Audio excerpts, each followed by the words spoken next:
Supreme court ने उत्तर प्रदेश और उत्तराखंड सरकार के उस निर्देश पर अंतरिम रोक लगा दी जिसमें यह कहा गया था कि कावड़िया के रूट स्थित भोजनालय पर मालिकों के नाम लिखे जाने चाहिए, उसे सार्वजनिक किया जाना चाहिए। कोर्ट ने कहा है कि उन्हें यह बताना होगा कि किस तरह का खाना उन्हें परोसा जा रहा है। सुप्रीम कोर्ट ने यह भी कहा कि कांवड़िया यात्रा मार्ग पर स्थित भोजनालयों को मालिकों के नाम लिखने होंगे। सरकारी हालांकि इस पर कोई निर्देश देना या उस पर किसी तरह के आदेश को दिया जाना ये उचित नहीं है।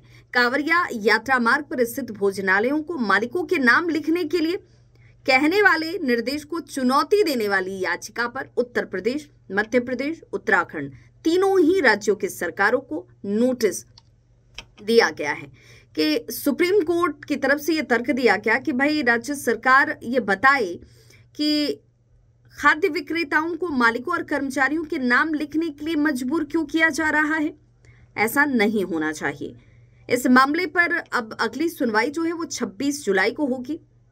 हालांकि जैसे ही कोर्ट ने इस पर अंतिम रोक लगाई, इसके बाद कांग्रेस ने इस पर प्रतिक्रिया दी। उत्तर प्रदेश की स्थित बाराबंकी से कांग्रेस की जो सांसद हैं तनुज पुनिया, उन्होंने कहा कि सुप्रीम कोर्ट का फैसला स्वागत योग्य है। इस मामले में अगली सुनवाई शुक्रवार को होगी। शुक्रवार को देखना होगा कि सुप्रीम कोर्ट ने जब कहा है कि दुकानदार जो हैं, दुकान के मालिक और उनके कर्मचारियों के नाम प्रदर्शित करने के लिए मजबूर नहीं किया जा सकता है, तो आगे इस पर फैसला क्या आता है, क्योंकि अभी फिलहाल तो अंतरिम रोक लगाई गई है। सुप्रीम कोर्ट के आदेश के तहत कांवड़ यात्रा रूट पर दुकानदारों को पहचान बताने की जरूरत नहीं होगी। सुप्रीम कोर्ट ने यह भी कहा कि दुकानदारों को सिर्फ खाने के प्रकार बताने होंगे कि भाई आपकी दुकान में वेज मिलता है, नॉन वेज मिलता है, खाने में क्या खाना परोसे जा रहे हैं ये अनिवार्य है, लेकिन आप का नाम क्या है, आपके इस दुकान के मालिक का नाम क्या है, ये बताने की अनिवार्यता आपके ऊपर से फिलहाल हटा दी गई है। हाँ, उन्हें ये बताना होगा कि दुकान में शाकाहारी या व्यंजन परोसा जाता है या मांसाहारी परोसा जाता है। सुप्रीम कोर्ट में अब इसकी सुनवाई जो है अब 26 जुलाई को होने जा रही है। सुप्रीम कोर्ट के आदेश ने योगी आदित्यनाथ सरकार को एक बड़ा झटका के तौर पर तो जरूर ही दे दिया है। इस फैसले पर विपक्षी दल पहले ही योगी सरकार को निशाने पर ले रहे थे।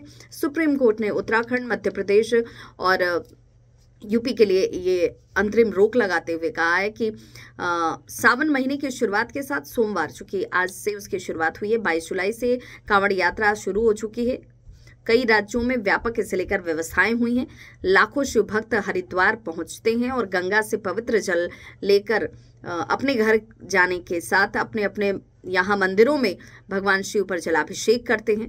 तो उत्तर प्रदेश सरकार ने 22 जुलाई से शुरू होने वाली इसी कांवड़ यात्रा के सुचारू संचालन को सुनिश्चित करने के लिए कई उपाय जो हैं वो उसकी घोषणा पहले से की हुई है। योगी सरकार ने आदेश दिया कि कांवड़ मार्गों पर जो खाद्य पदार्थ मिलते हैं, पेय पदार्थ मिलते हैं, उनकी दुकानों पर संचालक का नाम, मालिक का नाम और पहचान प्रदर्शित करना, लिखना जरूरी होगा।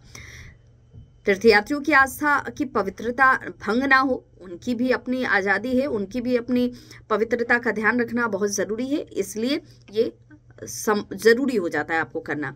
इसके अतिरिक्त जो हलाल प्रमाणित उत्पाद बेचने वालों के खिलाफ कार्रवाई की जाएगी, ये भी उसमें था।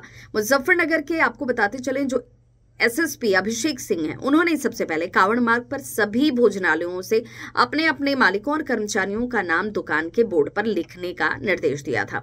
तभी से ये विवाद हालांकि शुरू भी हुआ और इस आदेश का मकसद ये बताया गया था कि भाई धार्मिक भेदभाव पैदा करने का मकसद नहीं है, केवल भक्तों की सुविधा के लिए, और वो भी सिर्फ कांवड़ मार्ग में भक्तों की सुविधा का ध्यान रखने के लिए ये आदेश दिए गए हैं। अब हालांकि इस पर अंतरिम रोक है, देखना होगा कि 26 जुलाई को कोर्ट फैसला क्या देती है।